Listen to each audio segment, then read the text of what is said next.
Para saudara dan saudari yang Tuhan cintai, selamat bertemu lagi dalam Renungan Harian edisi hari Kamis tanggal 4 Juni 2020. Mengawali hari yang baru ini, kita hendak mendengar dan merenungkan sabda Tuhan. Sabda Tuhan yang hendak kita dengar dan renungkan bersama diambil dari Injil Markus pasal 12 ayat 28 sampai 34. Mengawali renungan kita ini, marilah kita berdoa. Dalam nama Bapa dan Putra dan Roh Kudus. Amin. Allah Bapa yang Maha Kuasa, syukur dan limpah terima kasih atas anugerah hidup baru yang Engkau berikan kepada kami di hari yang baru ini. Syukur dan limpah terima kasih atas penyertaan-Mu dalam istirahat semalam, sehingga kami boleh bangun dengan sehat walafiat dan menikmati hari yang baru ini. Mengawali seluruh kegiatan kami di sepanjang hari ini, kami hendak mengawalinya dengan mendengar dan merenungkan sabda-Mu. Bersabdalah ya Tuhan, kami siap untuk mendengarkan. Semoga semangat kasih saling mencintai sebagaimana yang Engkau ajarkan kepada kami lewat sabda-Mu yang sebentar Engkau pendengarkan kepada kami, sungguh-sungguh menjiwai seluruh kehidupan kami di sepanjang hari ini. Terpujilah Engkau Bapa, Putra dan Roh Kudus, kini dan sepanjang segala masa. Amin. Para saudara dan saudari yang Tuhan cintai, kalau kita membolak-balik kitab suci, khususnya kitab Injil, maka kita akan menemukan bahwa para pemimpin agama Yahudi dan Yesus hampir selalu berseberangan. Para pemimpin agama Yahudi selalu mencari celah bagaimana caranya untuk menjatuhkan Yesus. Mereka berjuang untuk menghilangkan pengaruh Yesus di tengah-tengah masyarakat. Karena dengan tampilnya Yesus, maka pengaruh mereka sebagai tokoh agama yang selama ini menikmati sejumlah privilege pelan tetap pasti mulai tergeser. Kali ini para pemimpin agama Yahudi rupanya masih belum puas dengan berjuang untuk menjatuhkan Yesus. Kali ini ahli Taurat dan orang Saduki yang datang dan berhadapan dengan dia. Pokok bahasan yang kali ini mereka hendak ujikan kepada Yesus ialah bertanya kepada Yesus hukum mana yang terutama atau hukum yang tepat. Dengan topik itu, mereka ingin menguji Yesus untuk melihat apakah ia menghargai hukum Musa, hukum yang dijunjung tinggi oleh orang-orang Yahudi dan terutama dijaga dengan ketat oleh para tokoh-tokoh agama Yahudi. Melebihi apa yang mereka harapkan, ternyata Yesus mendefinisikan hukum itu ke dalam esensinya yang sangat mendalam. Kasihilah Allah dengan segala yang kau miliki, dan kasihi sama manusia seperti dirimu sendiri. Jawaban Yesus ini sungguh menarik untuk kita simak lebih mendalam. Walau diminta memberikan hanya satu hukum yang dianggap terbesar, tapi ternyata Yesus memberikan dua hukum. Maka pertanyaannya sekarang adalah, mengapa Yesus menjawab demikian? Karena bagi Yesus, mengasihi orang lain adalah tindakan yang muncul bila orang sungguh mengasihi Allah.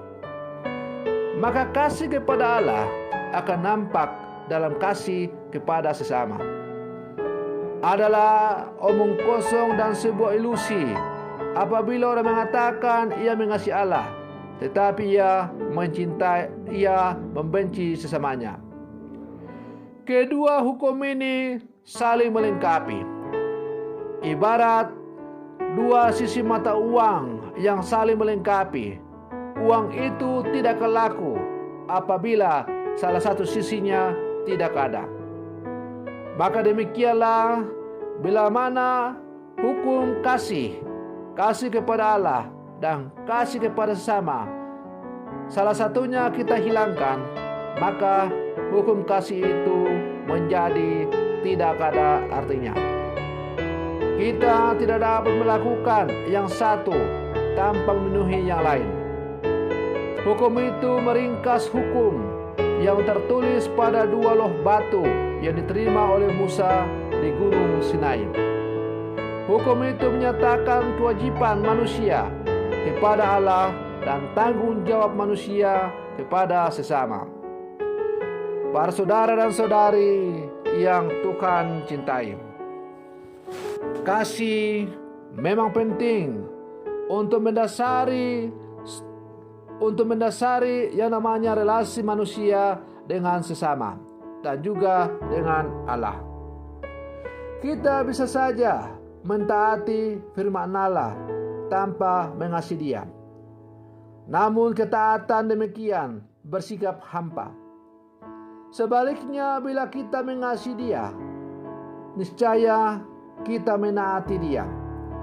Selain itu, kita harus mengasihi sama seperti mengasihi diri sendiri. Kemampuan mengasihi sama bergantung pada pemahaman bahwa Allah mengasihi mereka juga. Misalnya jika seorang membuat kita marah, apa kita harus balas dendam? Jika ya, berarti sikap mereka lah yang mendasari tindakan kita, bukan firman Allah.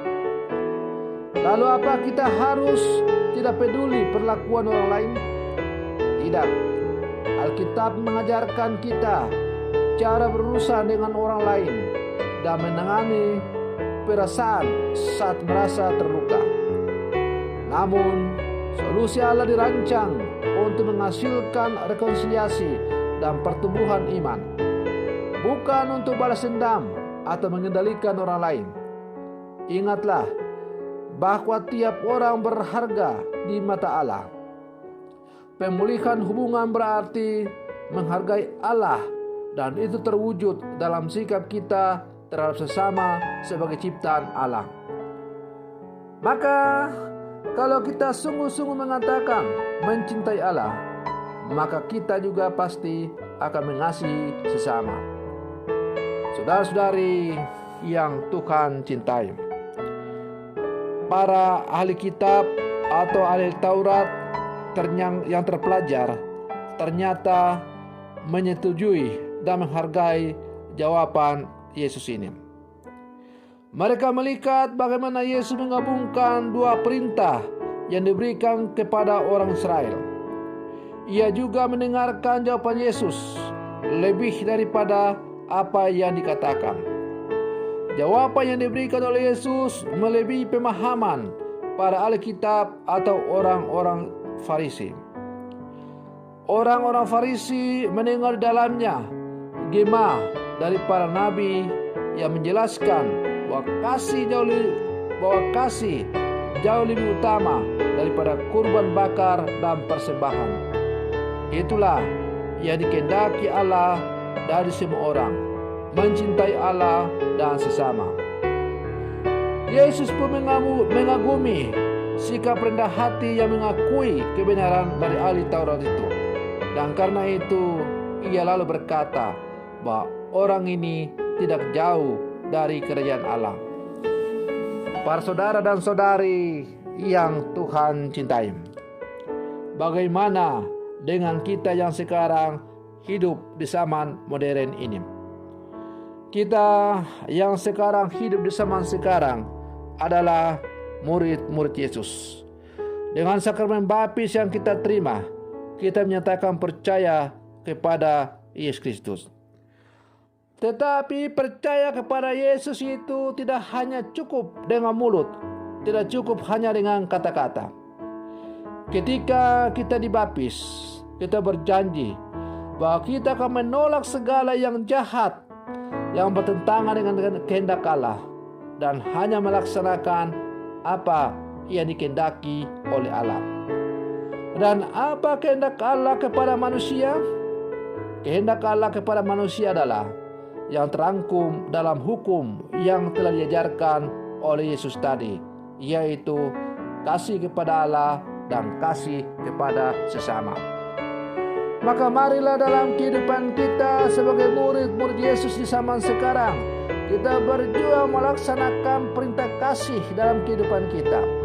Dunia yang semakin jahat ini hanya bisa ditaklukkan, hanya bisa didamaikan apabila kita sungguh-sungguh melaksanakan perintah kasih sebagaimana yang diajarkan oleh Kristus kepada kita.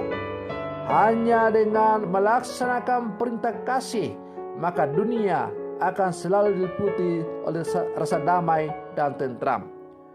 Maka semoga dalam kehidupan kita sehari-hari, kita sebagai murid-murid Yesus yang hidup zaman sekarang, kita sungguh-sungguh menjadi pelaksana kasih dalam kehidupan kita, supaya orang bisa melihat bahwa kita adalah murid-murid Yesus. Kalau kita sungguh-sungguh melaksanakan perintah kasih, maka kita telah menjadi murid-murid Yesus yang sejati. Semoga permenungan saya ini semakin menghantarkan kita untuk menjadi pelaksana-pelaksana kasih dalam seluruh kehidupan kita. Biarlah dunia ini semakin diliputi oleh kasih Allah, dan pada akhirnya manusia saling mengasihi satu sama lain karena diliputi oleh kasih Allah. Semoga demikian. Selamat pagi.